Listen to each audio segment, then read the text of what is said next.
Good day, good day, good day. It's actually good night. I just got home from work and my package finally came. I placed the order with Blend Buddy Cosmetic because my friend, she's always posting videos and content I see almost like every week, and she has like really beautiful makeup and she loves the palettes, so I wanted to try them. Now, if you're from Canada, Trump is really messing us with these tariffs. I'm not gonna lie. I am used to shopping from the States. I'm used to paying customs and duties and all that. But my God, I've never paid so much on duties on an order under $100. Like I was crashing out low key. Still was gonna get my stuff though, but wow. So if you're Canadian and you're gonna shop to the Blend Buddy site, just know these import fees right now, duties, diabolical. Like, my order was $95 with a $21 shipping. So that was the fee. $95 after the $21 of shipping.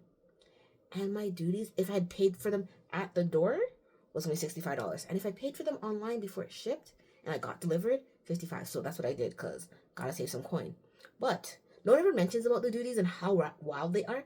So I thought I would mention how wild these duties were. But your girl's excited. I got 2 palettes. I kind of wish I got more, seeing my duties are so high to make it worth my while. But I'm happy. Oh, and it's wrapped so nicely. Ooh, look at that. That's so cute. So I just ordered 2 palettes. The first palette is the Ellis V2 Origin palette. Is that what it's called? Yeah, it's the Ellis Volume 2 Origin Face and Eye Palette. Oh, I didn't realize it was a face and eye palette. I just buy things because I think they're pretty.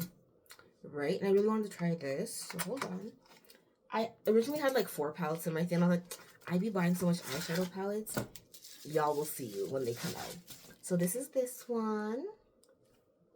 Really pretty packaging. And it's more of like a neutral palette, which I am a very neutral kind of gal, and has really nice size mirror. Like, the package is so cold. Like, I legit just got home. So that's the first one. And this one is the Rotten palette with May Pang. And honestly, I've been watching her videos since her head was shaved and everything. So I was like, when I saw this, I wanted it. And like, I'm here for it. Hold on. Ooh, as my phone is about to die, it's at 5%, so we'll make this quick. But this one is 20 Shadows. And it's an all matte palette. And like, it's a really intriguing color story. So I thought it would really get me out of my comfort zone with the kind of looks I do. So that's this one. If you have any Blend Buddy palettes, let me know what your thoughts are on them. I'm super excited to try these out and add them in my collection, even though the fees are diabolical. But I'm still kind of intrigued, and I want to order the newest palette. I can't remember what it's called. I'll leave it on the screen right here when I look it up while editing. But yeah, I'm excited. Until next time, let me know in the comments down below which palette I should try first to create a look with. Until next time, deuces!